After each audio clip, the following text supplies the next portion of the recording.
ഞാനിപ്പോൾ കുറച്ച് കാലമായിട്ട് ജോലിയിൽ നിന്നൊരു ബ്രേക്ക് എടുത്തിട്ട് വീട്ടിലിരിക്കുന്നുണ്ട്. ഞാൻ പഴയ കാണാത്ത കുറച്ച് സൂപ്പർ ഹിറ്റ് സിനിമകൾ കാണാൻ ശ്രമിച്ചുകൊണ്ടിരിക്കുകയാണ്. അതിന്റെ ഭാഗമായിട്ട് 2019 ഓണത്തിന് റിലീസായ ഒരു പടമുണ്ട്, ലവ് ആക്ഷൻ ഡ്രാമ എന്ന് പറഞ്ഞിട്ട്, നിവിൻ പോളിയുടെ.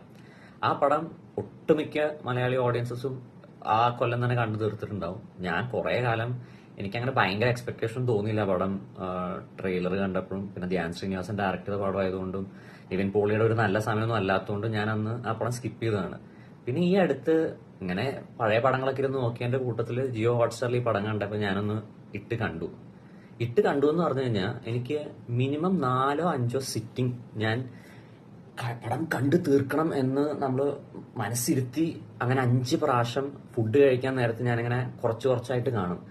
എന്നിട്ട് വരെ എനിക്ക് ആ പടം കണ്ടു തീർക്കാൻ പറ്റുന്നുണ്ടാവില്ല. പിന്നെ ഏകദേശം ഒരു 3/4 ആ പടം കണ്ടു തീർന്നത് ഞാൻ വിചാരിച്ചു ഇനി എന്തായാലും ക്ലൈമാക്സ് കൂടെ കണ്ടു തീർക്കാൻ വിചാരിച്ച് തീർത്തു ആ പടം. എനിക്ക് വലിയൊരു കാര്യം ചോദിക്കാനുള്ളതെന്ന് പറഞ്ഞാൽ, ഈ പടം ഞാൻ നോക്കിയപ്പോൾ പ്രൊഡ്യൂസേഴ്സിന്റെ ക്ലെയിം ആണ് ഇത് 50 കോടിയുടെ മേളിൽ 2019 ഉണ്ടാക്കിയെന്നാണ് പറയുന്നത്. 50 കോടി അന്ന് നല്ലൊരു കളക്ഷൻ ആണെന്നാണ് എനിക്ക് തോന്നുന്നത്. ഓണത്തിലെ ഏറ്റവും ഓടിയ പടം കൂടി ഈ സിനിമയായിരുന്നു.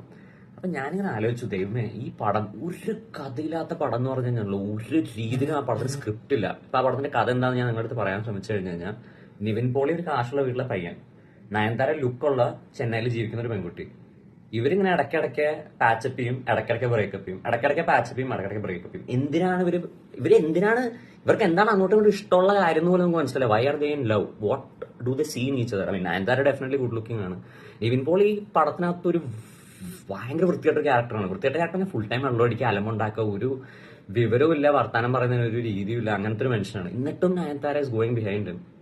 ആൻഡ് ഒരു സ്ക്രിപ്റ്റ് റൈറ്റർ പറഞ്ഞ് ഫോഴ്സ് ചെയ്ത് ഒരു റിലേഷൻഷിപ്പ് പോലെയാണ് എനിക്ക് ഫീൽ ചെയ്തത്. അപ്പൊ ബേസിക്കലി ഒരു കഥയില്ലാത്ത പടം. ഇതെങ്ങനെ ഓണത്തിന് ഇറങ്ങി പടം 50 കോടി അടിച്ചു എന്നുള്ളത് വലിയ ക്വസ്റ്റ്യൻ മാർക്കാണ് സത്യം പറഞ്ഞു കഴിഞ്ഞാൽ. കാരണം ഇതിനകത്ത് നല്ല പാട്ടുകളുണ്ട്, നിവിൻ പോളിയുടെ കുറച്ച് ക്യൂട്ട് മാനറിസംസ് ഉണ്ട്, അജു വർഗീസ് ആയിട്ട് ഒരു കോംബോ ഉണ്ട്. പക്ഷെ ഈ പടത്തിന് ബേസിക് ആയിട്ടൊരു സ്ക്രിപ്റ്റ് ഇല്ല. ധ്യാൻ ഇതിന് സ്ക്രിപ്റ്റ് എഴുതിയിട്ടുണ്ടെന്ന് എനിക്ക് തോന്നുന്നില്ല. ധ്യാൻ പോയിട്ട് ഓരോ സീൻ ഇങ്ങനെ ഷൂട്ട് ചെയ്തിട്ടേ ഉണ്ടാവുള്ളൂ മിക്കവാറും. പിന്നെയാണ് എനിക്ക് മനസ്സിലായി ഈ പടത്തിനോട് ഇറങ്ങിയ പടങ്ങൾ എന്ന് പറഞ്ഞാൽ ഇട്ടിമണി ഫ്രം ചൈന, നമ്മുടെ മോഹൻലാലിന്റെ, പിന്നെ പൃഥ്വിരാജിന്റെ ബ്രദേഴ്സ് ഡേയോ ഹാപ്പി ബ്രദറോ അങ്ങനെ എന്തോ ഒരു പടമുണ്ട്, അതും ഞാൻ കണ്ടിട്ടില്ല. പിന്നെ ഫൈനൽസ് പറഞ്ഞൊരു പടം, സുരാജ് വെഞ്ഞാറമൂടും രഞ്ജിഷ വിജയന്റെ ഒരു പടമുണ്ട്. അതെനിക്ക് തോന്നുന്നു ഈ കൂട്ടത്തിൽ അത്യാവശ്യം നല്ല സ്ക്രിപ്റ്റും നല്ല കഥയൊക്കെ ആയിട്ട് ഇറങ്ങിയ ഒരു പടം അതായിരുന്നു.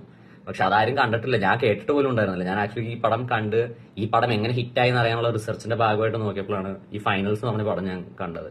ഇനി ആ പടം ഒന്ന് കണ്ടു നോക്കണം. കാരണം ഈ കൂട്ടത്തിൽ ഇറങ്ങിയ പടങ്ങളിൽ ആ ഓണത്തിന് 2019 ഫൈനൽസ് എന്നുള്ള പടം മാത്രമാണ് നല്ലത് എന്നാണ് ഞാൻ വായിച്ചത്. അപ്പൊ എന്തായാലും ഫൈനൽസ് കണ്ടു വന്നിട്ട് പറയാം.